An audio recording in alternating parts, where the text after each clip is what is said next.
you don't exist. Take a perk and a talk of that shit. Money swallowed like sis. Did it perfect in the kid. Got a billion who take on my hate. Look at better put on the road I just spent. I know we got $1 million. The devil that shit ain't not cheaper again. Hello and welcome back, fellow anime lovers, to MangaMuse. I am delighted to have you join us once again in the world of fanfiction and fantasy. This is the 8th part of What If Deku Finds Danny Phantom in MHA. Special note, this fanfic is written in a masterpiece of RusEmp on FANFICTIONnet. Do check and support the author too. Now smash the like, share and subscribe button for more. Also press the bell icon so that you never miss such great parts. Thanks for the introduction. Now let's dive into the world. So, how's the internship for your protege? Tsukauchi took a sip of tea after asking his friend the question. He had invited Toshinori to his home, both to utilize the opportunity of the half being away, so as not to jeopardize the hero's identity, and to fill the silence that remained after said teenager was gone. Toshinori in the meantime took a sigh, shifting in the armchair. Yes, my old sensei wanted to see my successor, and I didn't have the courage to say no, he said shamefully. But it is a good thing, right? Gran Torino knows what has to be done in order to train Midoriya. Yes, but he chose to do this because of little faith in my teaching skills, said the #1 hero. He is my successor, and I can't even train him properly. The way you use one for all is different from his. For all intents and purposes, these could be considered two different quirks, Tsukauchi tried to reassure. Besides, if you took Midoriya as an intern, all eyes in the world would have focused on him, and that's not something you should give away. Toshinori nodded. Yes, you are right as always, Tsukauchi-san. Thank you. But what about your charge? The teachers at UA were saying that the commission was involved. Now it was the detective's turn to sigh. Just like I suspected, he didn't like it. And despite all my warnings, that child just kept bad-mouthing the president. I don't know how he managed to broker his own conditions with such attitude, but we have something odd. He is going through 2 internships at once. 2. How does young Fenton even manage? Toshinori asked in surprise. He told me that he is going to fly half across the country each day. I just hope that he doesn't overextend and run himself into the ground out of his stubbornness. He didn't want to dedicate himself to internship under their guidance,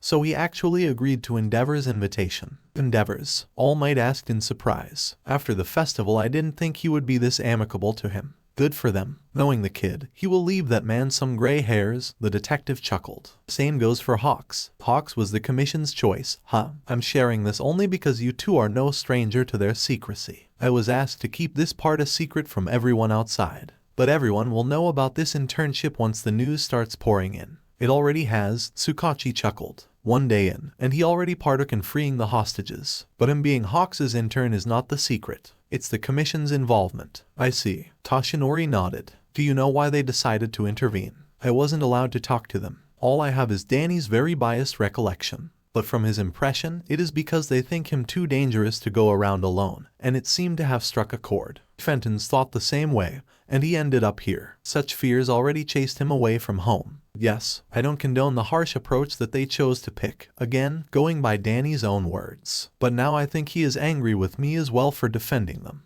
And I didn't talk to him about this, too. This is disheartening. But this gives you time to prepare. He will warm up somewhat as well. Young Fenton is evidently more mature than he initially appears. That will be the case if he likes the internships, Tsukauchi sighed. Or at least, doesn't hate me more for it. He doesn't hate you, Tsukauchi-san. He hates the situation he found himself in. If you show him support despite disagreeing, this argument will be the thing of the past. Maybe you are right, children are such a burden, huh? The detective jested. All Might laughed. Indeed, a pleasant and inspiring one nonetheless. Yes, Tsukauchi's serious tone returned. But don't you think that the commission is interested because they arrived to the same theory we did? That is a possibility. If so, their scrutiny will be even sterner. I think that this isn't the time for you two to be at odds. The detective nodded. He really thought that way. But how much of their spat was his fault? Tsukauchi was simply stating that the teens should not anger the commission. And he also didn't believe what Danny was telling him about his vigilantism.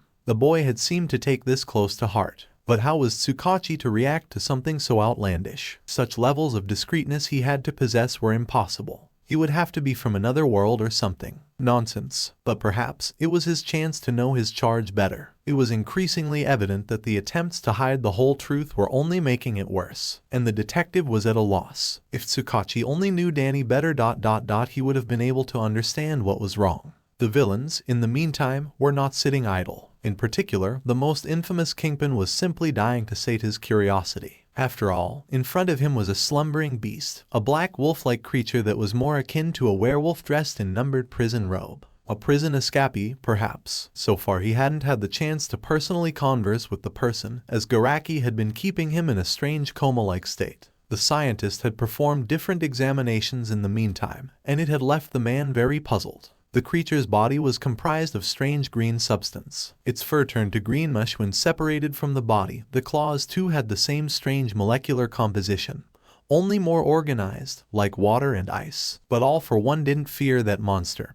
He knew that it was no match for him still. He didn't try to take the quirk yet, but it mattered little. "Good morning, dear guest," he grinned as the creature opened its eyes. "Kiu. Kiu 6 estas?" Wolf asked groggily. "Esperanto, huh?" the man asked in slight surprise. He hadn't expected this one. Luckily, Garaki had foreseen the language barrier, so the screen nearby already translated everything for him. My name doesn't really matter. I'm more curious about you, someone who treaded awfully too close for my liking." The captive found it in himself to huff. "I never saw any signs." "Of course you didn't. You teleported in," the kingpin approached him. "And that's why you are here. But why did you trespass in the first place, I wonder?" "This doesn't concern you. You mentioned the name. Is this the same Daniel I think it is? The white-haired and nauseatingly talkative one." This got the creature's attention. "So you two have met. Given the circumstances, you are displaying an impressively low amount of disquietude." "Why, I know my friend," Wolf huffed. It would take something beyond human to truly harm him at this point. "The world is a wondrous place full of little surprises for everyone, your adolescent friend included. In your place, I would be more worried about your own well-being.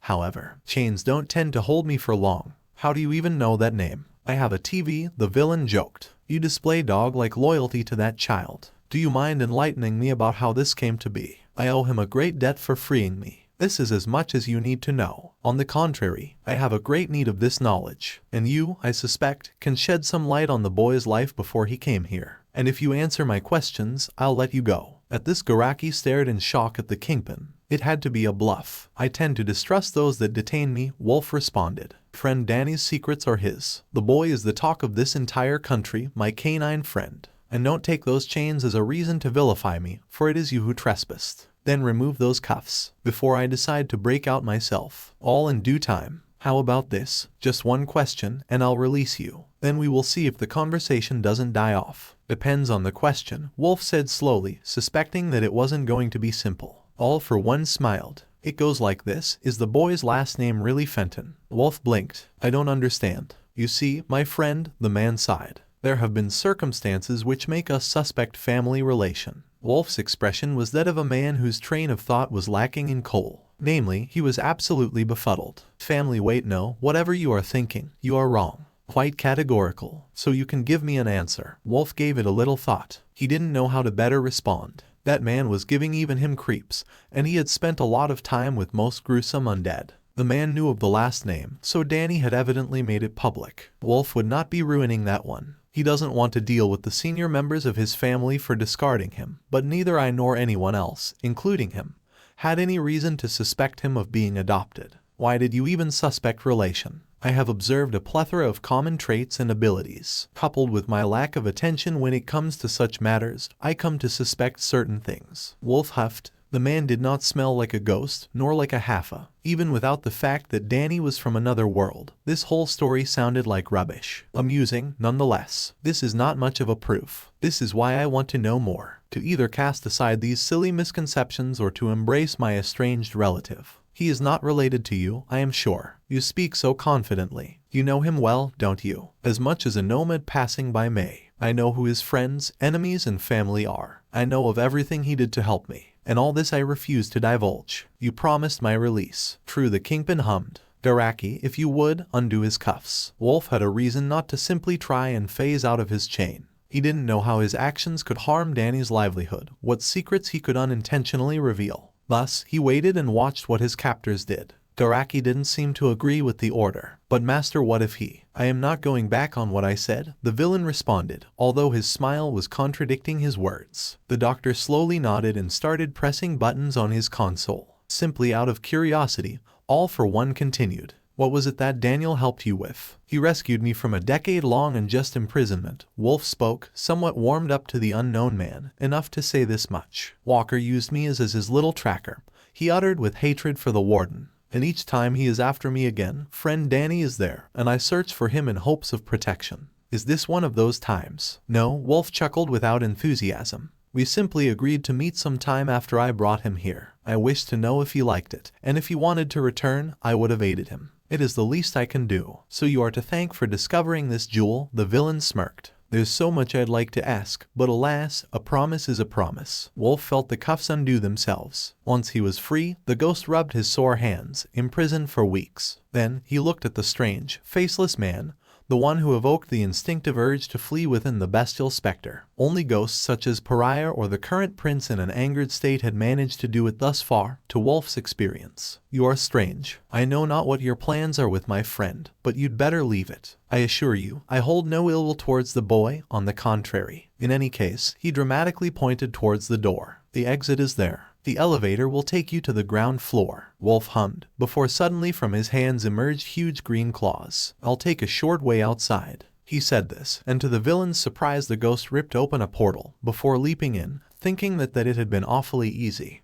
Perhaps I should have borrowed this quirk. But I do take care of my nails, on the other hand. Master ... Why did you let him off so easily? Garaki finally voiced his confusion. Simple, my friend. I know his kin, and I knew that forcing him to answer will be to little avail. Thus, I decided to simply use him differently, and that entailed a certain degree of amicability. Since he is Daniel's confidant, we are finally sowing the seeds for a certain encounter. We don't need him to become angry for wounding someone close to him for no reason. I'd prefer to have all cards in my deck. I'll leave it to your judgment, Garaki sighed. But what about our location? That creature is certain to give it away. We still harbored plans to move our base. No, we'll simply continue as planned, but not without making sure that the boy follows us, and does so alone. The subject of consideration for both sides, in the meantime, was far too busy walking around the roof, his expression that of boredom. It was the middle of his second day with Hawks, after another uneventful 24 hours looking for the hero killer alongside Endeavor. The pro was currently busy observing the city below, on the lookout for more crimes. All quiet on that day. That tended to happen after a newsworthy heist. The police was more vigilant, on the lookout in case that crime was only a part of the series. The criminals unaffiliated with that group were certainly not going to push their luck. Hawks was willing to participate, especially since something seemed amiss from the crime scene. Like it was a part of something bigger. Well, that sucks, Danny sighed, stretching his muscles. Nothing is happening at all. You learn to appreciate such moments of quiet.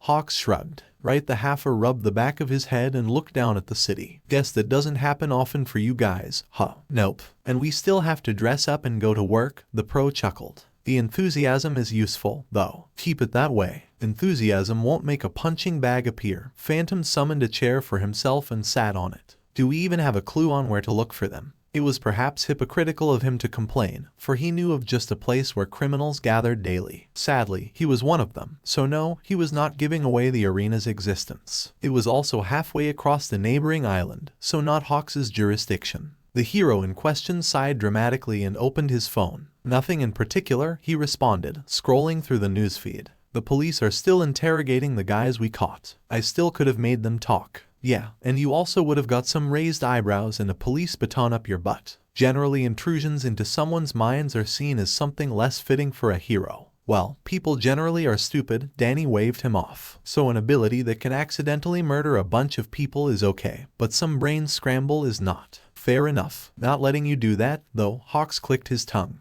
Jerk, Danny muttered. So we are just gonna sit around and ... hold on. He leaned closer to the phone. Scroll back. The hero blinked, but did as he was asked. Before he could realize what was happening, his cell was already in the teen's hands. What's he doing there? Phantom, mind enlightening, asked Hawks, before being shown a photo of the seemingly random crowd. In the back, a giant wolf guy in a green tracksuit, the Haffa spoke not without certain concern. I know him, and let's just say that we are bound to meet. But that's between him and me. The photo was made in this city, so he can't be far. Now that you mentioned him, I think I recall some reports yesterday. About a break-in, Hawks narrowed his eyes. His understanding of private grounds always has been skewed. Gets him in a lot of troubles. 2. Danny grumbled and rubbed the edge of his nose. We are not coming down to arrest him, right? He did commit an offense, kid. We have to do something, as heroes. Wolf is not a bad guy. He is just a vagabond. He didn't do anything beside trespassing, I bet. True, nothing else was reported. Nevertheless, what is he doing here? Conceited it may be to say. But he might be looking for me, Danny responded.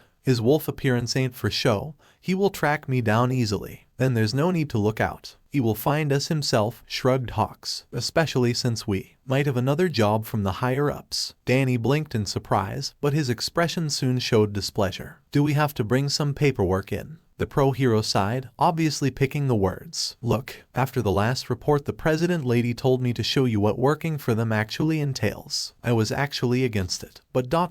you know better than me that the word no is not in their vocabulary. So we might as well do this together. What's all this about, then? Hawks dug in his device, before showing Danny the image of a sentient pile of stones. This is the hero Bedrock. Latest inquiries show that he is actively taking bribes from the very people that advertise him. The PR company is just aroused to launder the money from some smuggling operations. We are taking him down. Phantom did show some interest in this. It doesn't seem that bad of a mission. What's the problem? I should be asking you this, shrugged Hawks. In reality, there was something he wasn't telling the kid. But Danny really didn't need to know that. But, he continued, the commission doesn't want us barging in and making an arrest in broad daylight. It is bad for the image of heroes as a whole. That's why we must do this discreetly. That's unusual. It is, but we have long accepted this as a necessary move. Are you on board? Danny tapped on the ground with his foot. Well, hero or not, he is a legit criminal. I get it. People wouldn't like you going out of your grounds and beating up some other hero. You catch on quickly, smirked Hawks. I just had my share of bad publicity.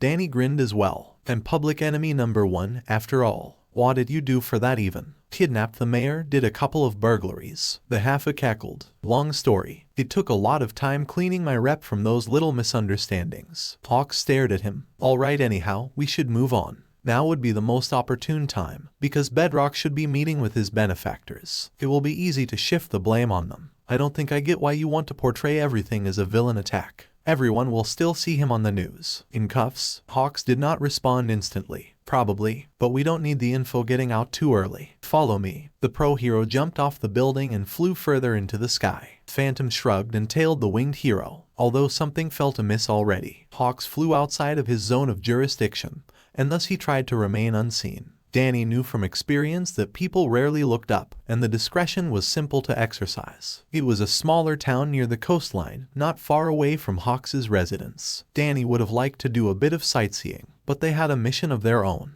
Alright, said Hawks as he perched on a tall tree uphill. See that fancy 3-story house down there, with red tiles? Yep, said Danny, floating upside down yet again. What's our plan? Hawks took advanced binoculars and looked there. Yeah, they are in the guest house. And they are having some nice lunch. We got to have some, he said half-jokingly, looking through the windows. I could go for some noodles, Danny mumbled. So, if his buddies are criminals, we are just gonna pass the blame on him. That's right. This is the out-of-town mansion of the local port owner. Figures he will have a part in this. I would have built it bigger, said Phantom, before meeting an unamused glare. I rightfully own a castle, man. If only they would give it back to me. He grumbled into thin air, as if addressing this complaint to someone else. Focus, Phantom. This is just as important as our last mission. Want or even those guys' powers? Bedrock's is pretty evident. He creates rock formations of different kinds. Usually uses those as clubs. He has shown to be pretty intelligent, so don't be fooled by outside appearance. Can I still use dumb rock jokes? Danny lowered, raised his hand, still hanging upside down. Feel free to do what you want in that regard.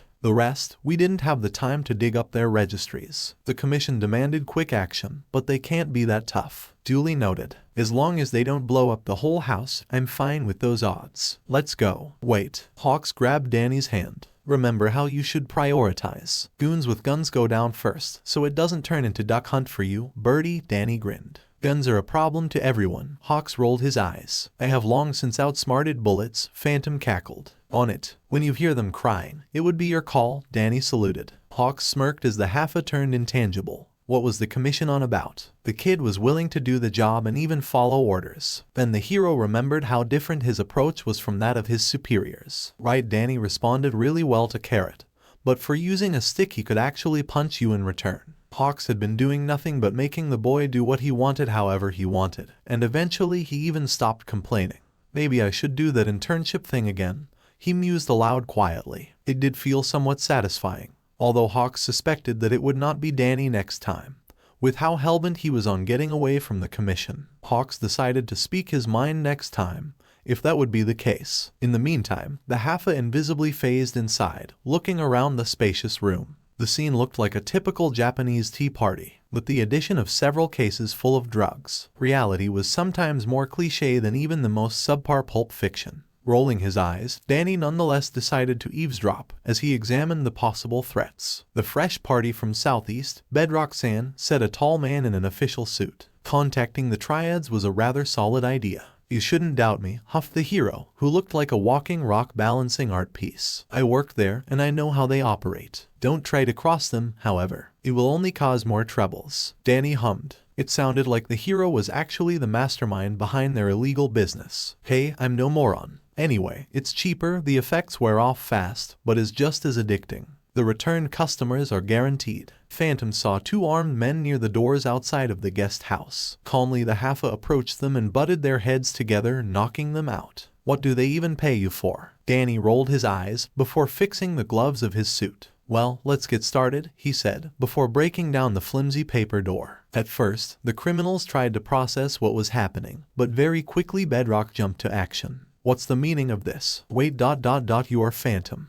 Danny pointed a finger at him. Bingo, my strayed colleague. Thought nobody would notice your little arrangement. He smirked. Bedrock smirked as well. Before a stone pillar emerged from the ground, he took it and made a swing. If you know me, you also know you don't stand a chance, said Danny as the port owner escaped through the window. Not a moment too soon, the man's face was introduced to Hawks's boots. He jumped down like, well, a hawk. A pretty evident comparison. Pushing drugs to people? Asked Phantom, tilting his head. Some hero you are. Not every hero is like your mama bird here, Bedrock huffed. We need to make a living. What? Marketable plushies didn't take off. The Haffa jested. I used to work for free and you don't see me whining. He then spat dismissively as his hands glowed green. How noble. Without a warning, the pseudo-hero swung his improvised club, only for the half-ghost to grab it midway. With a flash of green energy the stone was shattered to pieces, before the half-ghost fired another ray from his eyes. The blast sent the man tumbling behind, still somehow remaining intact. Whatever force kept those seemingly detached rocks together, it must have worked 24/7. Phantom wondered just how could he knock out that odd creature. Perhaps simply immobilizing him would do. If making stalactites is all you can do, it's no wonder you aren't really popular. Bedrock growled and another stone emerged from the ground. Those are stalagmites, idiot. Phantom shrugged nonchalantly,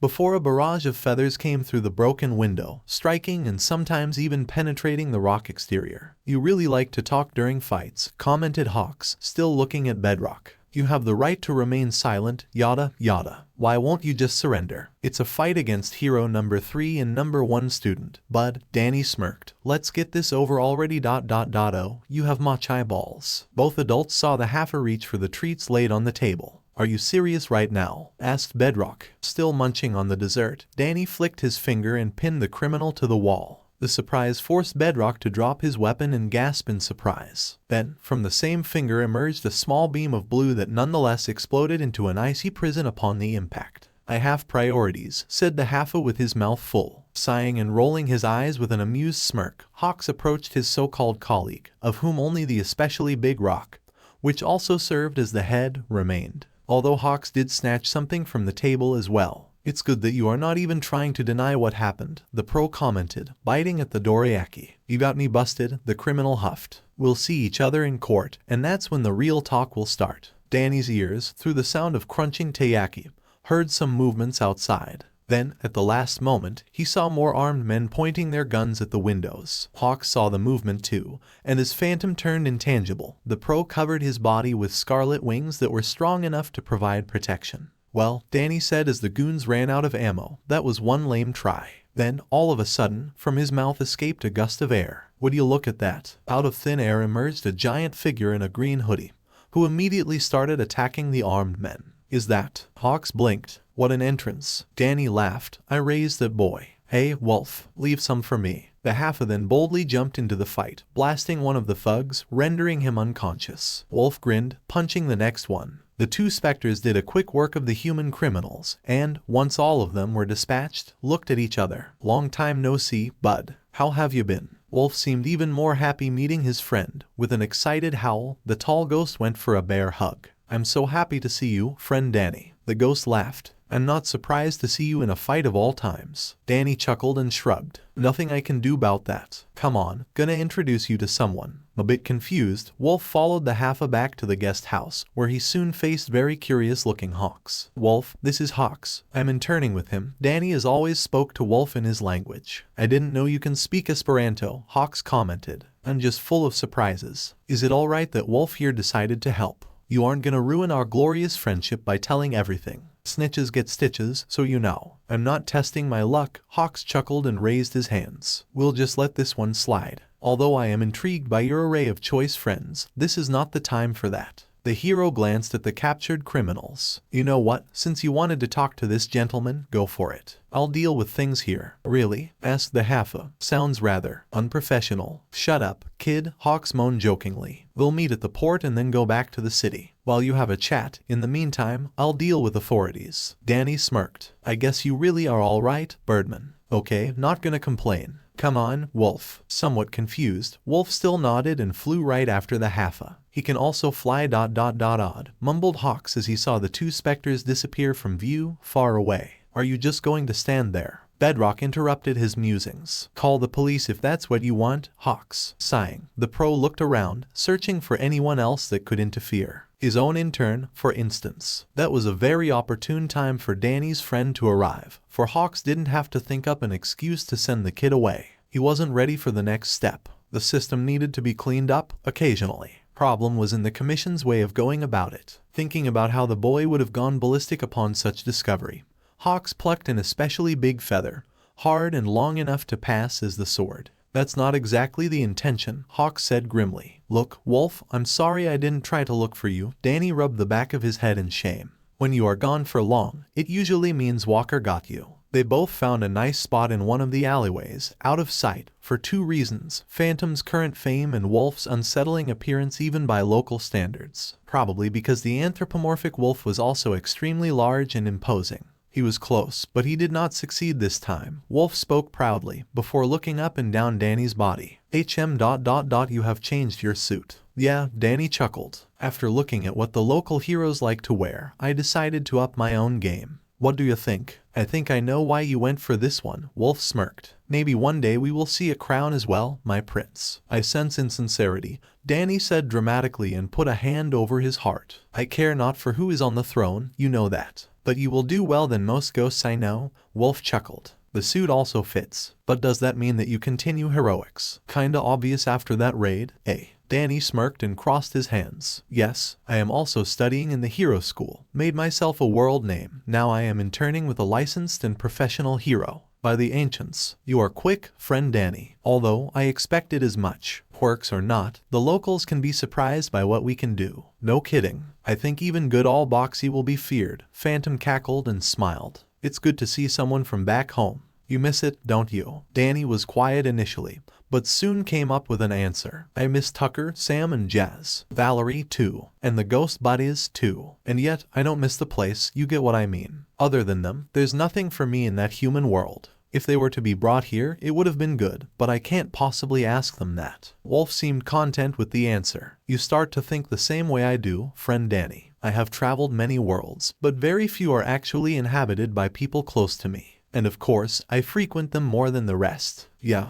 I am getting my life sorted here. I got new friends. Do they know of your condition? Some think I am an overpowered kid who is a ticking bomb, like that stupid commission. But no, I don't think anyone suspects it. I leave clues occasionally, for fun's sake, but it's just too bizarre of a theory for them to recognize. Quirks take strangest forms, so they easily believe my initial made-up story. You shouldn't beat around the bush. Your best friends all know your coveted secret, and that made your bond even stronger." I know. Just it's not easy, you know. I'm still half dead, and it's not something you tell all around. And that's why I'm here in the first place." Wolf slowly nodded. "I see. You are fearful that anyone will react similarly to your parents. But friend, your sister and friends did not cast you away. Tucker and Sam were there when it happened. Jazz always disliked our parents' work. Valerie tried to kill me. She stopped doing so only when I revealed my identity to her. All right, she does fit your point. Wolf huffed. In any case, you will be the one deciding this. And that's not why I'm here, you know. Do you want to go back, Danny? Even though I know the answer, I have to hear it from you. I will stay here, Wolf, Danny said, albeit indecisively. I can't go for a visit right now, either, because I'm in the middle of my internship, you know. Oh, Danny suddenly remembered and lit up with excitement. Look what I learned to do, Wolf. Concentrating heavily, the Halfa created a portal right by his side, looking at the surprised ghost with a stupid grin.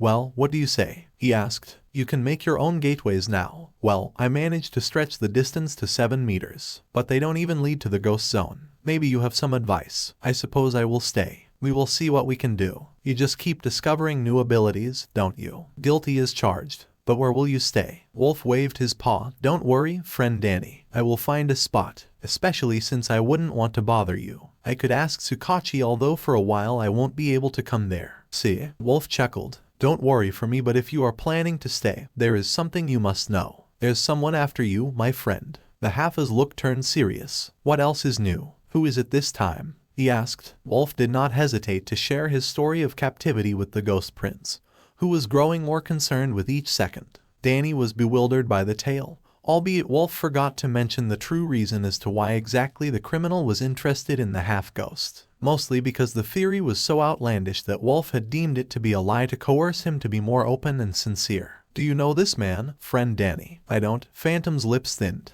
I'm so sorry, Wolf. If I tried looking for you, you have always helped me when I got myself into trouble. You don't have to ask for forgiveness, friend. Some friend I am. Danny mumbled. But I will make that bastard regret trapping you. Be careful, friend. My senses screamed of grave danger that man poses. He is dangerous. If you say so, Danny responded, although the warning coming from a ghost was concerning. You know where his hideout is, don't you? Receiving a nod, he continued. Right, guess I will pay him a visit. Danny fixed his gloves. This night I will make a little detour. Having dealt with matters on the official internship part, the half-ghost did not stay the night at the hotel. Instead, he, alongside Wolf, flew to the place of the latter's encounter. It wasn't far from where Endeavor was staying, so the detour should not have taken long. If Danny was to be honest with himself, he was unsure about his course of action. The teen could not surrender the man to the police if he were to come out on top. A simple fight for the sake of fighting or even teaching that man a lesson was largely pointless either. Yet, it was too late to turn back. The two specters were already there, with the teen being mostly driven by emotions. The desire to pay back for attacking his friend and prove his dedication to protecting those close to him. Wolf was not opposed to the idea.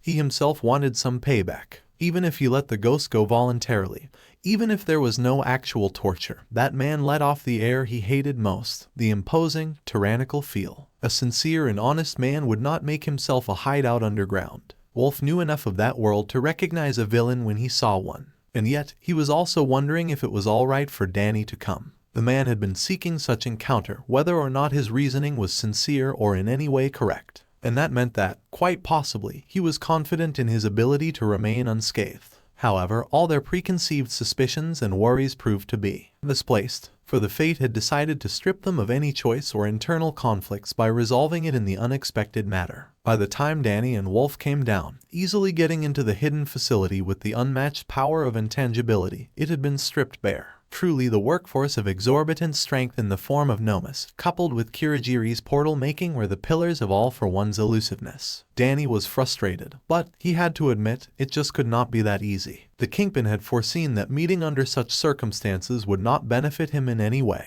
No, in fact, he was opting for a different approach. Phantom would have departed empty-handed, forced to start his search from scratch, but very soon his eyes caught something. On one of the tables was lying a communicator, of the similar model to what the Halfa had seen in his acceptance letter. But there was a catch: it could not be unlocked until a certain date, which was a couple of days from then. Since Phantom was not Technus, and was unable to interact with machines on the same level, he had to comply with the demand, even if he was confused about what game the criminal was playing. All for one knew that the Halfa would be led in there by his friend. He knew that communicator would not be shown to anyone else. By forcing Phantom to wait, he nurtured interest and made sure that the conversation would be strictly between the two of them. Danny suspected that it must have been for someone else, so he decided to keep it, in hopes of intersecting some important message. Thoughts about the depth of the rabbit hole on whose edge Phantom was currently balancing plagued the mind of the half-ghost all the way. Nonetheless, he shoved the device in the back of his duffel bag and returned to Hasu in the middle of the night. Wolf knew that he'd better stay out of trouble, because Danny's interference would be seen as a transgression. Thus, the ghost decided to stay low until Phantom got the time for extra portal training.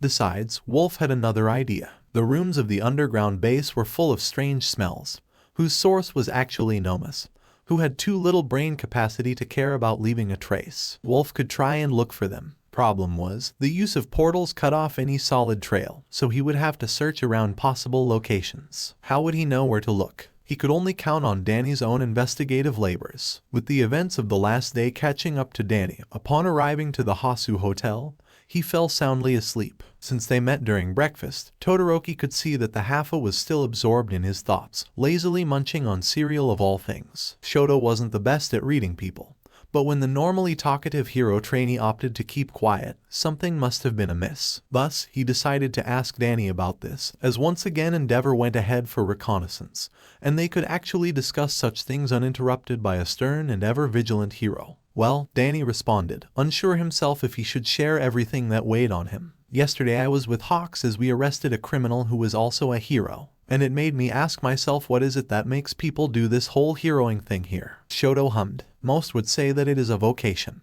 like genuine wish to help. Danny raised an eyebrow. Upon receiving a nod, he continued, I wonder if that guy had the same desire initially, or from the get-go he wanted to become another Scrooge McDuck and own his own coin pool. I can't answer that, Todoroki responded sincerely. Neither can I, it also doesn't matter, really. But how did a guy like that even become a hero? It's unfair. Unfair how? Why do you think the commission bothers me so much? Danny shrugged. Because they know my past and think I am a potential criminal myself. Did they bother that guy until it was too late? I doubt that, he sighed. We go through hero training because they don't trust us. Yet their standards let people like Bedrock run around and use their name as a mask for the most comic book style crimes. It's frustrating. Todoroki was unsure about what to say, as this thought never crossed his mind. Even his father, however unjust and cruel as he may have been within their dysfunctional family, never seemed to be in the hero business for money as much as he may have been earning as number 2 hero. Even Shoto had little negative to say about the latter part. The cases of arrested corrupt heroes were relatively rare, but nobody was perfect. Fenton was always emotional and ready to jump to conclusions. Whether it was his youthful maximalism or the ever-broiling cocktail of mismatched feelings that was his ghostly nature. Not that Todoroki could assume the latter. He must have been wondering for too long, because Danny himself responded to his own complaint. Although, he huffed, maybe I am wrong.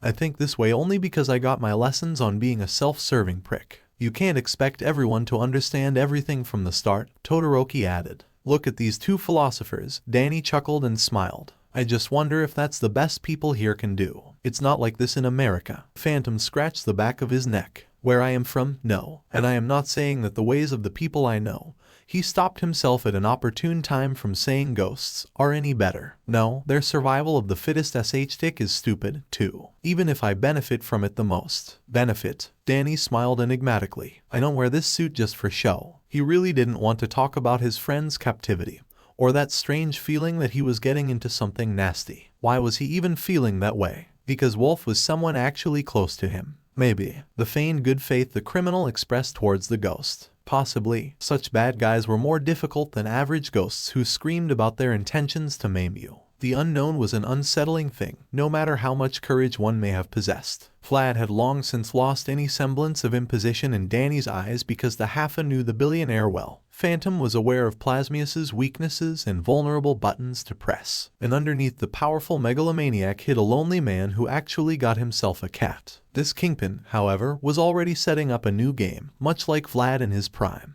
and Danny wasn't eager to play by its rules once more. The conversation between the two teens did not go further as Endeavor came back, bringing the two alongside him. As an outside hero, he could only interfere during very extraordinary situations or at the request of the local heroes. Unlike most existing measures, Danny had no problem with this one. Some could come and hog all the fame, like some overzealous players would steal one's kills in a game of Doomed. He would know, not to mention that some ghost hunters were all too eager to come to his territory and only get in the way. Nonetheless, it also meant that the day would largely be the same as before. The search for the hero killer, in the meantime, was not very fruitful. Endeavor conducted a small investigation that allowed to narrow the field of search, but it was still a gamble. And honestly, there was little else he could do with how elusive Stain was. The search remained largely the same, and by the time it got dark again, Danny started getting bored once more. Geez, those guys took a day off or something. Danny moaned. Stay always vigilant. Endeavor scolded him without looking back. Yes, sir. Phantom saluted and sighed.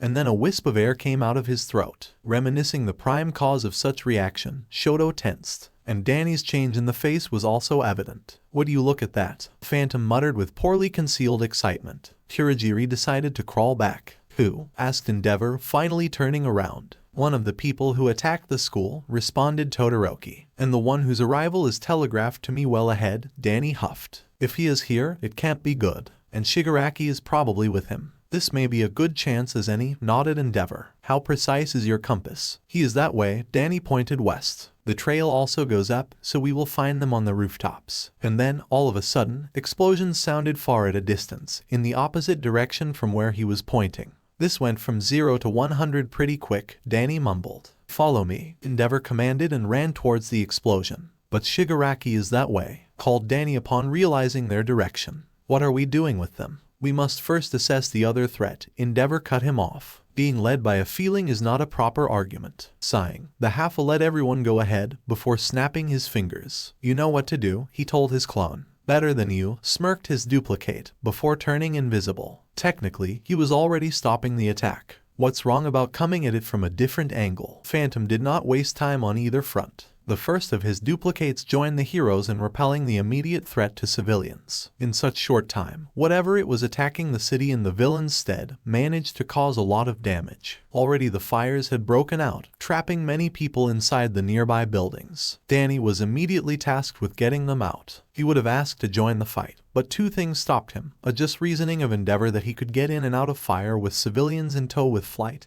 and intangibility. And secondly, Hawks's lesson was already rubbing off on him. Yes, the civilians had to be rescued first, especially since the rest was already being taken care of by someone else. That was what the Haffa was occupied with initially. He could hear the noises outside, and some were not very pleasant, like the sounds of destruction. He was still half tempted to go back, as the calamity out there did not bode anything good. Before going into another office building, Phantom put out the fires with his ice powers, turning the place into a little glacial cave. The flames still lingered deep within the building, but that's why it was him doing the rescue. The true problem started 4th story and upwards, as the elevators did not work, and the passageway was already consumed by fire, blocking off everyone unfortunate enough to be located higher. Phantom's eyes glowed blue, and the ice consumed the flames once more. Geez, it spreads fast, he mumbled, surprised at the pace everything was engulfed by the flame. The fire security here is the biggest villain. As he scoured the floor for anyone stuck, he found the main source of the fires, a car that had been thrown in there and had combusted.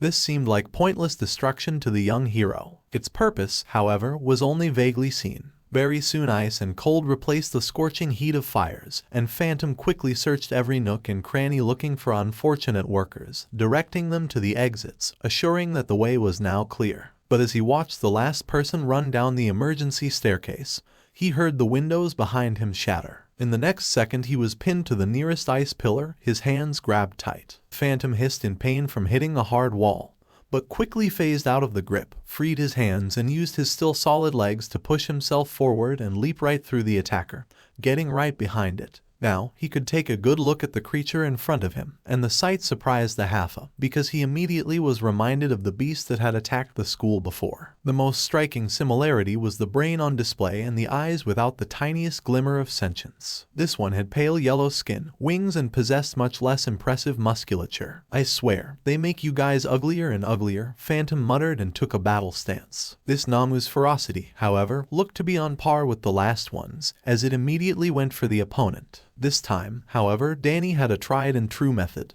When Nomu came at him, Phantom ducked under the strike and snatched the beast's wing. With a laugh he swung the beast into the ice wall, before pummeling it even deeper. Now trapped in an icy prison, it was easier to subdue. Now, don't move. This shouldn't hurt, he smirked, before digging his intangible hands inside Nomu's head. The beast screeched, but did not put much of a fight. In a couple of seconds, it stopped twitching and dropped on the ground unconscious. Phantom looked over the result of his small feat and was about to move on, but then Endeavor leaped through the window, quickly assessed what was going on and raised an eyebrow. How did you put it down so quickly? I'm like a nasty botulism bacteria. Huh, biology lessons do pay off when I actually listen, Danny mumbled. Focus, Phantom, Endeavor commanded. This eases the matter. Change of plans, you are coming with me against those creatures. We relieve other heroes so that they do the rescue. Sure, it seems they never fixed that weakness. And by they I mean Shigaraki's friends. These are Nomus, sir. The same ones that attacked our school. What should I do with their masters? You stay here, Endeavor once again repeated.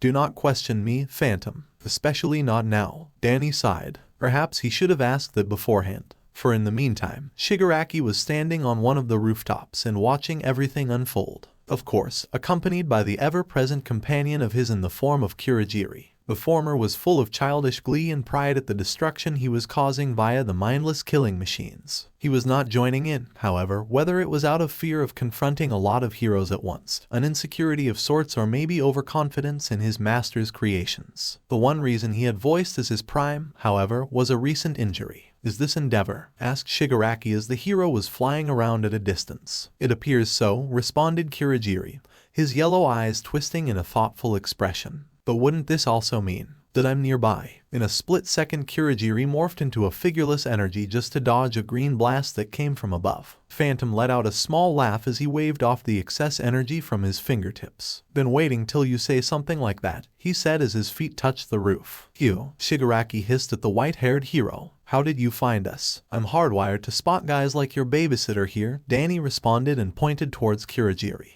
He can't hide from me, he said, and then his look turned serious. What are you two getting out of this pointless attack? This doesn't concern you, Shigaraki responded hatefully, his fingers twitching. But if you are to know, this is simply to prove a point. A point? Danny repeated incredulously. What even is that point? That we are strong and they are weak. That Stain is an insipid and inefficient bastard who thinks too highly of himself. Perhaps both, the villain cackled. Well, so far wait Phantom realized something. What did Stain do to piss off you of all people? In his more than invested questioning, he didn't notice Kurogiri looking for an escape route. His portals were the extension of him, able to be damaged by the hellish energy Phantom produced. It couldn't be in Phantom's field of sight.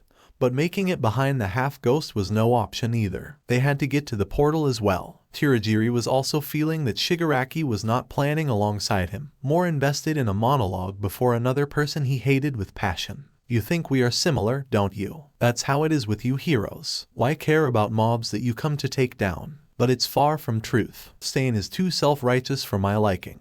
He thinks there's some higher purpose to killing people. Oh, no, you are different, Danny agreed. After all, every nutcase is insane in their own ways. But it is you who sent out monsters after civilians out of a petty grudge against him. Shigaraki scratched his neck furiously. I'm showing that my actions are much more meaningful than whatever it is he is doing. To whom? Asked Phantom. That master you keep talking about. He pointed at Kurogiri. Master is always aware of what transpires, responded the sentient fog. This is meant to be a lesson for Shigaraki first and foremost. Props to him for not giving up by now, Danny responded dryly. He is a man of patience. After all, he is willing to wait until you read the message left behind by him. What message? Hissed Shigaraki, and Danny was more surprised that he of all people was unaware. So it is one man, Danny mumbled, before his expression grew harder. All the more reason to beat you guys to a pulp. Without saying anything else, he fired a blast their way, and Kurogiri immediately covered his ward with his body. His yellow eyes twisted from pain, but he still tried to trap the opponent by making portals in his wake. Danny dodged the attacks and closed the distance, before firing a blast that Kurogiri dodged by making a hole in his body. The villain then teleported Shigaraki out of reach and teleported himself to another end of the roof. You don't have that stupid gizmo on you now, do you? Shigaraki mocked Danny's inability to actually contain his enemies. Didn't have the chance to finish the repairs, Danny admitted.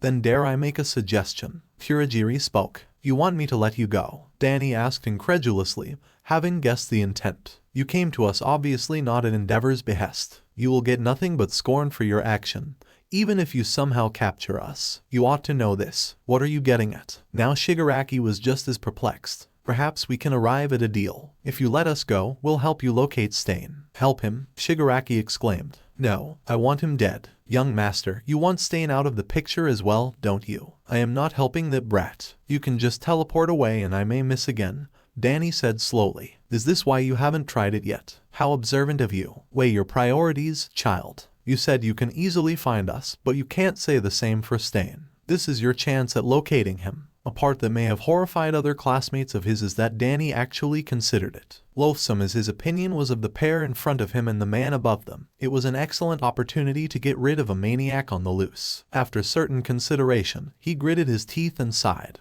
Your monster just broke the ribcage of another hero. He told the villains of his duplicate's observations. You are no better than him and are just as worthy of punishment. I will find you one day. Fine, you have your deal. Where is he? Kurogiri showed an expression most resembling a smile. Stain's crime spree was not going without any attention. His latest attack, spurred by heroes mostly pulled away from the area, would have gone unpunished if not for one hero trainee's desire for vengeance. Ida was the first to find him, having scoured the area in search for the man who crippled his brother for life. It did not end well for the young hero. He knew not of the hero killer's quirk, and it came to bite him right there. A single lick of Ida's spilled blood was enough to incapacitate him, leaving him unable to move, as not a single muscle budged. Had it not been for two of his classmates, Stain would have put an end to what he believed to be the life of a mummer hero. The first to rush to his aid was Midoriya. Having scoured all possible locations, he arrived in the nick of time, managing to buy time. In a showcase of sudden skill and use of his quirk that stunned both Ida and Stain, Midoriya managed to stand his ground for a good while.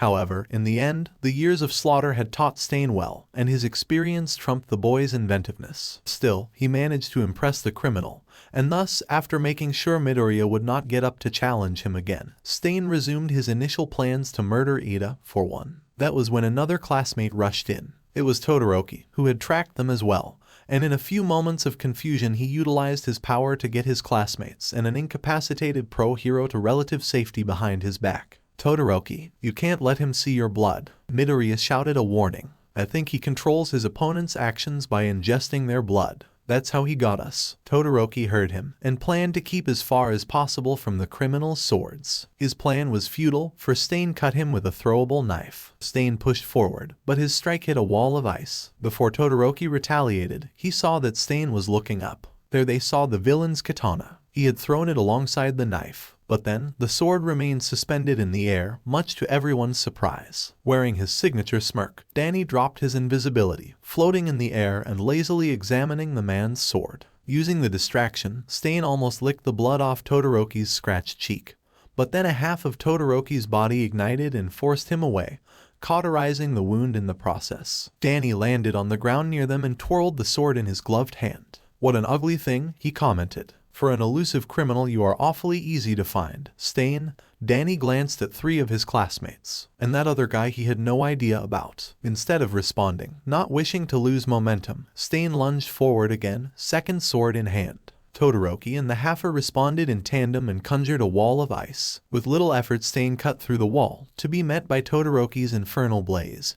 But the criminal managed to push himself off another glacier and jump out of the line of fire. Danny spun the first blade in his arm and lunged forward at speed, slashing it right at the opponent. But of course, Stain managed to block the weapon, his experience with blades trumping all else's. I recognize you, boy, Stain spoke. You think that winning some foolish tournament is enough to beat me. Moving his sword, Stain deflected and reached for a dagger with freed hand. In a split second he threw it forward, but Danny managed to turn intangible at the last moment. He would have gone at it again, but then he heard a yelp of pain behind. Glancing back, to his shock, the half noticed that the blade cut Todoroki's side. I'm sorry, Danny shouted with a hint of panic, before Stain decided to use the delay and make another slash. Phantom blocked it once more, but Stain kicked him in the gut, making Danny drop the weapon into Stain's hand. He would have continued, but Todoroki's torrent of fire intercepted him, cutting the criminal off from the halfa. Focus, Phantom, the boy exclaimed and clutched his side. I'm fine. 2-on-1. That's not very honorable of you, heroes, Stain mocked. Is it honorable to crawl in shadows and stab people in the back, Chisholm? Danny spat. It may have been his usual strategy to banter, but this was more spurred by anger of his own, Midoriya realized. Also, an obvious question popped in everyone's mind. Where did you learn the name? Stain narrowed his eyes and inadvertently voiced the people's thoughts. Danny smirked. I know some people who will sell their own mother. What's there to say about your bio? Danny gave a vague answer as his fists ignited in ectoplasmic blaze. I also know how your quirk works. For each type of blood, the effect of your paralysis differs, which means one of our friends will get up soon. But it is enough time to kill, always. So I ask you again, is there much honor in murdering defenseless enemies? I never claimed that there was honor in my actions. My aim is to cleanse this world by any necessary means. You don't seem to hesitate to use dishonest allies and dirty tools, Phantom. You are a mummer hero, just like the rest. Danny narrowed his eyes. Oh, I assure you, you will be beaten and spat on with honesty. Stain threw even more daggers, expecting the Halfa to choose differently this time. And he did, summoning a new shield that blocked the blades. Stain jumped over the barrier and came from above, but Todoroki once again called upon the fire and launched a torrent upwards. The hero killer dodged again, jumped across the walls and would have landed behind their backs near the immobilized heroes, but failed, for Danny flew close and blasted him nearly point blank. But Stain jumped on the nearest balcony and its floor protected him from the blast below. Phantom touched the wall and the intangibility spread, ripping the ground from below the villain. A well-timed blast managed to hit, despite being partially numbed by the blade. The force of the blast was enough to reset his advance. Why you Ida tried to utter. Stop this guy is mine. I've inherited my brother's name. You also inherited his defeat. Phantom responded with annoyance and pushed the villain back once more. Alongside Todoroki, they made an even bigger wall in the villain's wake. Is this why you are here? To settle the score. He let out a sorry laugh. Some class president I am not to notice this. Todoroki looked back at Ida. The ingenium I know didn't have that look on his face, however. He commented, blunt and curt as ever. At this moment, Stain broke through the shattered ice. Todoroki hastily prepared to launch fire, but Stain threw more knives before he had a chance to. This time, Phantom pushed his classmate off course before a gasp of pain escaped his lips. His hand was stabbed multiple times, and green and thick glowing liquid oozed out. Before Stain could deal another hit, all of a sudden, Midoriya jumped at him and landed a strong punch. Powered by his quirk no less. Danny smiled. Practice did the guy some good. I can move normally for some reason now. Midoriya exclaimed. A time limit? Asked Todoroki. No, responded Danny firmly, turning his hand intangible and letting the knives fall off. It's the blood type. Depending on it, the time of paralysis will be different. I don't know which is which, however. He focused some of his energy on healing up the injury. His green eyes in the meantime landed on Ida. There is a reason I named you my deputy. Ida, Danny spoke. I chose you because unlike me you are supposed to be rational and responsible. I don't know a thing about your brother, but I know you. You want to carry your brother's name, so be the man he passed it on to. Upon exclaiming this, Phantom tossed another blast at the enemy, buying Midoriya time to dodge Stain's attacks. The villain once again changed his tactics, his entire moveset remaining untouchable. And then he once more went for the ranged attackers. Last time it was Midoriya who jumped in, now the boy was lured away, and couldn't catch up in time. Assaulted by a barrage of scorching light and shards of ice, he relentlessly ran forward and came dangerously close. He was a force of nature, one that wielded a sword, battered, but sharp as a razor. Danny prepared to meet him, but at the last second he went for the more vulnerable one, when someone stood in his way again, with a powerful strike of his own. Ida. Todoroki breathed in surprise. Danny smirked, but wasted no time, continuing the attack started by the fellow hero trainee. Finally, he landed a punch. Its force was enough to send Stain flying away, into the wall, effectively breaking it. Consumed by his ghostly adrenaline surrogate, he ran after him. We aren't done yet, Danny exclaimed. Wait, Phantom, don't run off, Midoriya cried. He is lacking in rationality, he moaned. Come on, we have to go, Ida said confidently, yet his labored breath and bloodstains on his armor were betraying him. I won't have you people bleed for me.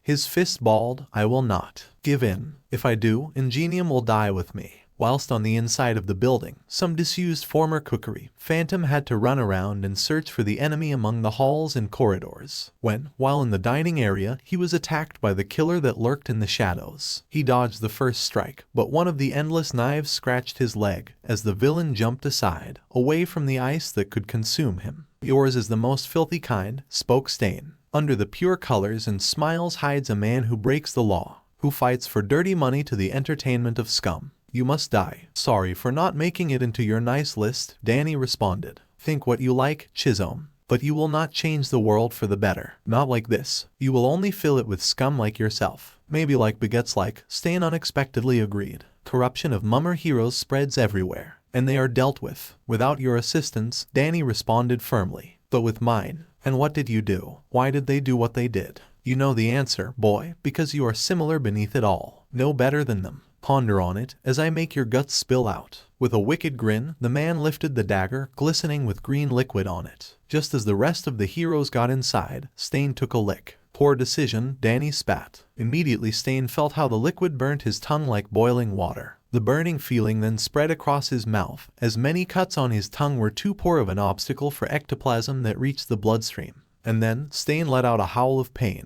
and in the brief moment of sudden agony, he didn't notice Phantom by his side, who leaped out of unforeseen invisibility and punched him with a burning fist. This time, not launching him anywhere, but snapping his arm in half. Quickly composing himself, Stain then avoided another attack, picking up a dagger with a healthy hand and making a stab. Jumping away, he let everyone see the damage a knife to the most vulnerable part of human body right above the heart. Phantom, Midoriya exclaimed with terror, to be met with a laughter on Danny's part. Poisonous blood, unfathomable anatomy.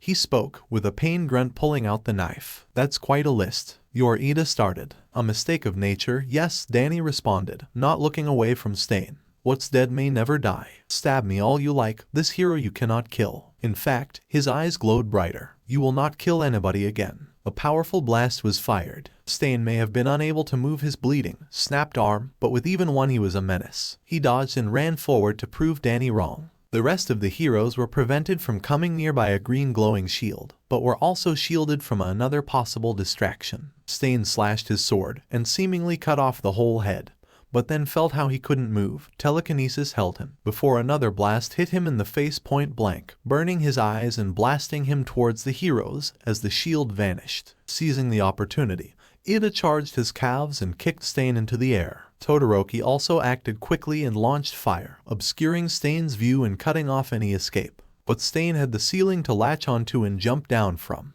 But on the other end of the flames, Midoriya was waiting for him, and another hit made Stain fly out of the window and onto the road. Great work, everyone. Arg. The classmates looked Danny's way and Midoriya yelped and jumped from the sight of Danny holding his grinning head. Come on, before we lose him, he said, cartoonishly putting his head back on, as it immediately connected to his body. Midoriya stared at the class rep wide-eyed. He was really glad that Danny was a hero. Everyone piled out from the window, watching the downed hero killer, expecting him to make a move, but the villain did not budge. Danny leaned over him and poked him. Out cold. Midoriya must have hit him on the head too hard, Danny commented, looking at the man's burnt face. The blast must have blinded him. Phantom wasn't sure if it was temporary, yet he didn't feel anything. Stain deserved what came to him. We need to tie him up, Todoroki said. On it, Danny responded, using telekinesis to put Stain's hands behind his back. Then Phantom his palms together as gooey green slime appeared, and used it to bind Stain's arms. Help me take his weapons, somebody. Midoriya approached Stain as well,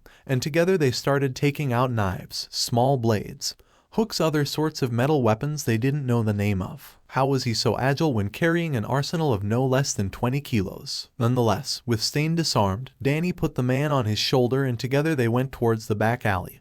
They still had to check on the pro hero, Native was his nickname. That guy was strong, Midoriya sighed, looking at Stain. Even when unconscious, he was still uncomfortable to stay around. We outnumbered him 4-1, and we were still scraping by, Todoroki added. He didn't expect Phantom to be so durable, so we managed to catch him off guard and act. Maybe sensory overload, too, Danny added, suddenly tensing. What is it? Asked Ida. Nothing, Danny responded. My duplicate was out there fighting Nomus. I just absorbed him. I counted them, and one seems to have gotten away. No clue where it might be. You were fighting two battles at the same time. Midoriya sounded very impressed. Well, Nomus aren't hard when you have the tools, Danny shrugged. And if you can find them. Todoroki, in the meantime, looked at him not without wonder. Danny, how did you find us? Danny froze. If everyone around was being honest, they wanted to know it as well. I know the people, he responded. Not everyone knows how Stain's quirk works. Not everyone would know where he was. Danny turned around.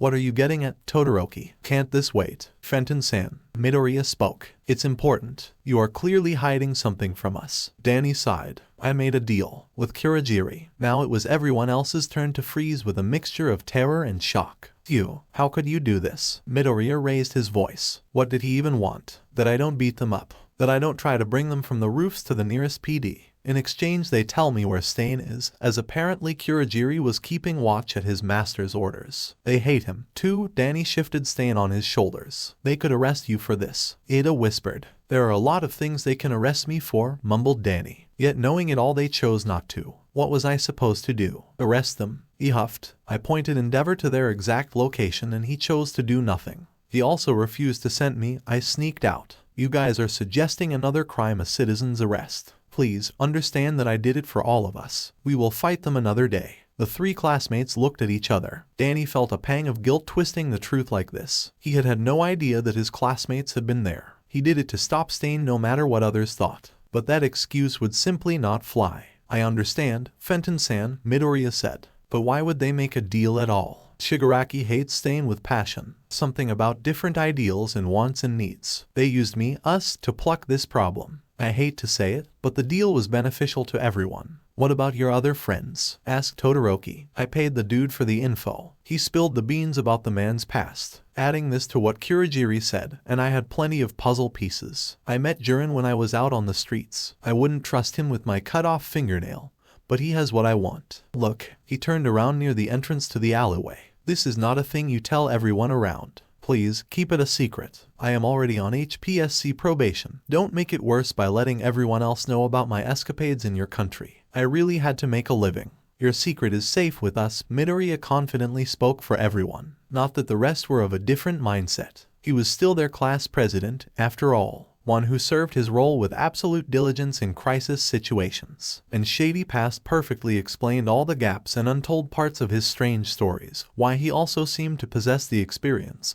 why he also interned with HPSC. There was still a lot that could be asked about, but Danny seemed to have shut himself from more questions. Entering the alley, they saw a native, who had finally broken free from Stain's paralysis. He watched with surprise how the four trainees returned triumphantly. You actually did it. The young pro mumbled. I'm sorry I wasn't of any help to you. I'm supposed to be the pro here, he said with shame. Don't sweat it, pal, Danny beamed. There are things worse than wounded pride. Ask this guy. He shook Stain lightly. He sure bounced back quickly.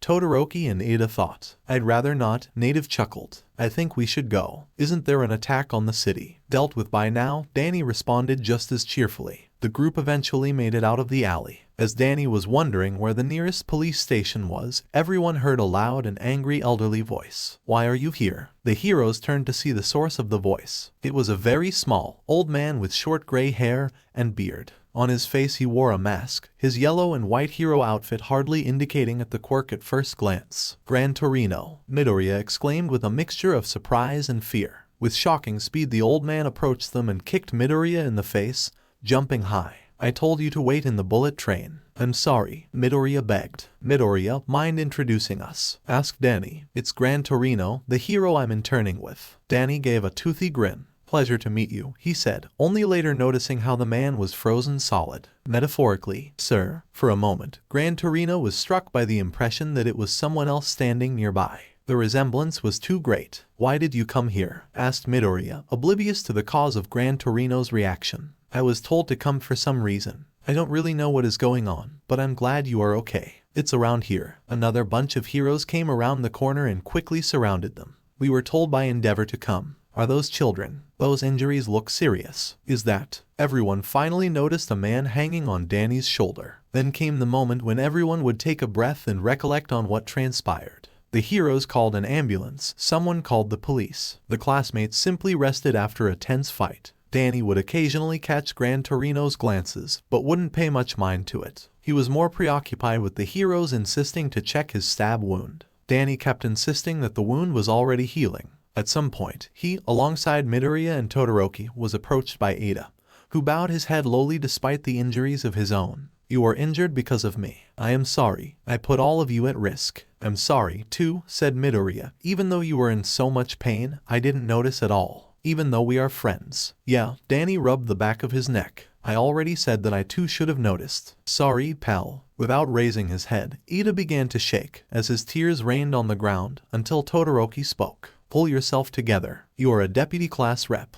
Ida nodded firmly and wiped his face. It was a moment of respite. Everything seemed to be in order. Another surprise, out of many that day, flew down at the gathered heroes. There it is, Danny exclaimed, having finally found the missing Nomu. Or rather, it found them. The wounded beast flew down, dodging the attacks coming its way, and out of all people it grabbed Midoriya, splattering its blood all around. The heroes rushed to save the teen, but one person beat them to it. One heroine felt someone licking the blood off her cheek, and not a moment too soon, the beast froze and plummeted to the ground. At a moment's notice, Stain rushed forward, snatching one of the blades on his way, and as he came upon the wounded Nomu, he stabbed it in its exposed brain. But one should not have been deceived. Stain still held Midoriya at the end of his blade, ready to land a blow any second. But before anyone could make a move, Endeavor emerged, having chased Nomu to here. After a brief exchange, the flaming hero saw the villain. Don't tell me it's the hero killer. He prepared to launch a torrent of fire, but Gran Torino rushed to stop him. Wait, Todoroki. He addressed the hero by his last name. Stain evidently noticed Endeavor's presence. Slowly, the man turned around, the piece of cloth around his face slipping down.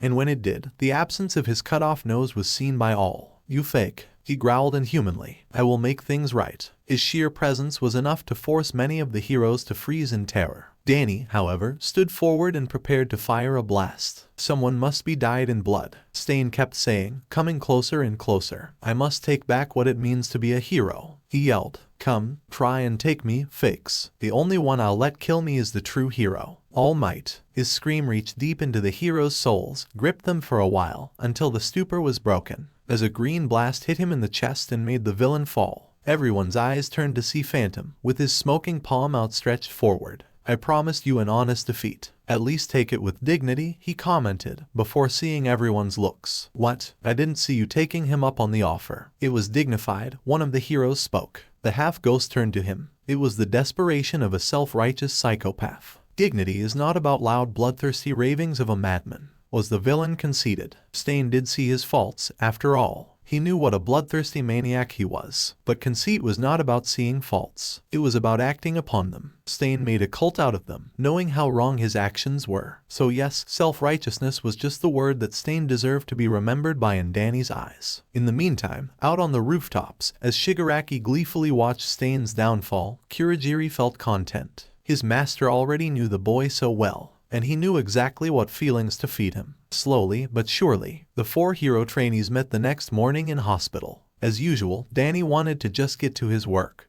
but the hospital and Endeavor told him to stay. That's what brought an odd picture to life. Ida had his arms heavily wrapped in bandages. Midoriya and Todoroki, too, were not spared the treatment. Danny, in the meantime, hanged around completely intact, in hospital robes. When asked to show the wound, he would lift his robe and show undamaged chest, save for the ever-present electricity scar. Regeneration was largely why nobody found out his secret.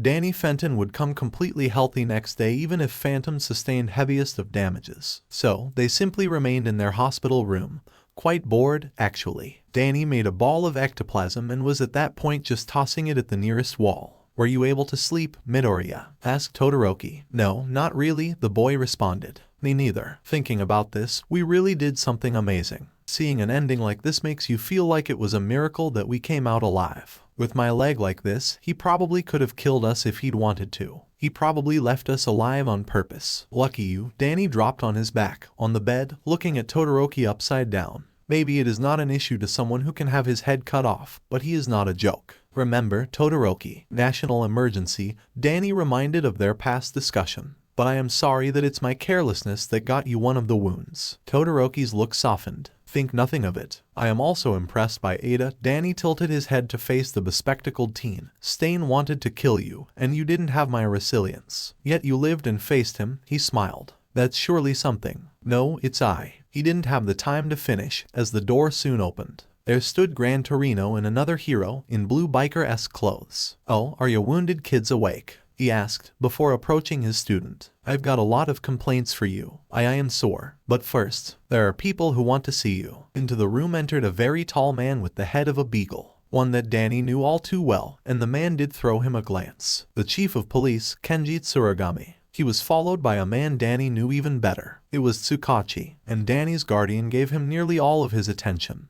but did not speak yet. Tsukauchi gave him a subtle sign to get up to show respect to Tsurigami, just as Todoroki and Ida did. Deciding not to argue just yet, Danny did just that. "You can stay seated," Kenji said to Midoriya. Woof. Danny held back a laugh. "You must be the young heroes from UA Academy that brought down the hero killer. In regards to him, you did a number on the criminal. He had several serious injuries, broken bones and burns. He is receiving treatment under strict watch as we speak. As UA students, you surely know that we did a big no-no," Danny interrupted, ignoring his guardian's sign. The chief of police gave him a pointed look. "Your tongue moves just as inappropriately, it seems, Fenton." Woof. The unaware were surprised at the strange familiarity. Kenji still continued. "For individuals to possess such powers is a great danger to everyone. There were many reasons that led to the emergence of the profession of heroes, even fighting the hero killer. For uncertified quirk users to cause injuries of such gravity without instructions from their guardians or supervisors is a clear violation of law. All of those present in this room, save for me, must receive strict punishment." Danny's eyes narrowed. How dared he bring Tsukauchi into this? He wasn't to blame at all. And it seemed that it wasn't only him who held the strong opinion on what was happening.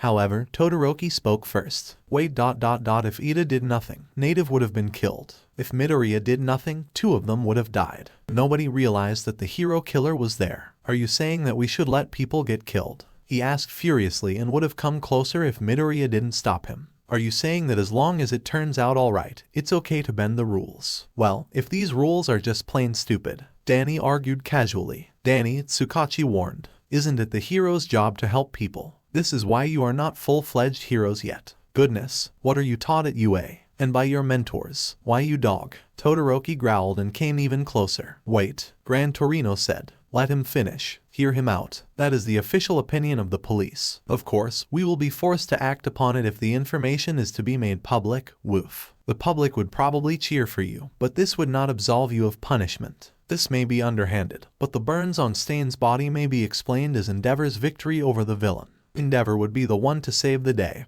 and you will not be punished." Woof. "What's that?" Danny turned his ear. "Are we bending the rules? We may just mention your achievements if you so desire." Kenji left a subtle threat. "But think of everyone that this may also concern." Danny's expression did not become any less angry, but he understood everything. Tsukauchi felt the need to speak up, but he knew he would be acting out of place. "The problem can end here. It would mean that nobody would know of your heroic deed. So which is it? Personally, I would hate to wound the next generation of promising heroes because of one mistake." Woof. The chief gave a thumbs up. "We will still be reprimanded for being negligent, though," the biker guy said through sad smile. "Tsukauchi-san," Danny started, grasping a moment to talk to his guardian. "Don't worry, kid," Tsukauchi said. "In this regard you are under Endeavor's supervision. I understand your feelings," Kenny continued. "Because of the unfairness of adults you will not receive the praise you rightfully deserve. But at least, as someone who also keeps peace," he bowed his head, "I can say thank you." "Should have started with that," Todoroki mumbled. Smiling, Danny felt a tap on his shoulder. "Danny, a word, please," Tsukauchi said. Curious, Danny followed his guardian outside, somewhere where it was more private. Surprisingly, that wing of the hospital was quite empty, and the 2 of them seated on 2 chairs. "Look, Tsukauchi, I know how." "Danny," Tsukauchi raised his palm. "I know what you think of it, more than you give me credit for. Well, we took down one of the worst villains out there, and all we get is a tiny gratitude done in hospital ward. You knew that this is how it would go, though. After all, that's what I am saying to you every day," the man chuckled. "At least I've gotten some rest from your buzzing," Danny joked lightly. "I'm sorry, Tsukauchi-san. I know I blamed you for everything. That was stupid of you. I'm trying to be sincere here," Danny responded dryly. Tsukauchi chuckled. "I know what you like and dislike. You like freedom, you don't like raisins, and you don't like being lectured because of your rich experience. But everything I say is not because I am a stickler. You kinda are." "I am not," Tsukauchi whispered. "I say this because ... that's kind of embarrassing. I want you to live your best life, Danny, like any parent would." Danny stared at him. "Simply breaking all the rules you don't like will only get you in pointless troubles. I always believed that you are a good kid, a hero. Yesterday you only confirmed it. There never was any doubt in your good intentions, but I always ask you to consider the consequences. You badmouth important people into their faces. You break the rules as you please ... but now you saw how your actions can get other people in trouble. because of this world's stupid rules. Wonder if Stain thought so, too? Tsukauchi watched Danny's displeased reaction. He was the man who also did what he thought was right, not caring about the pain he could cause,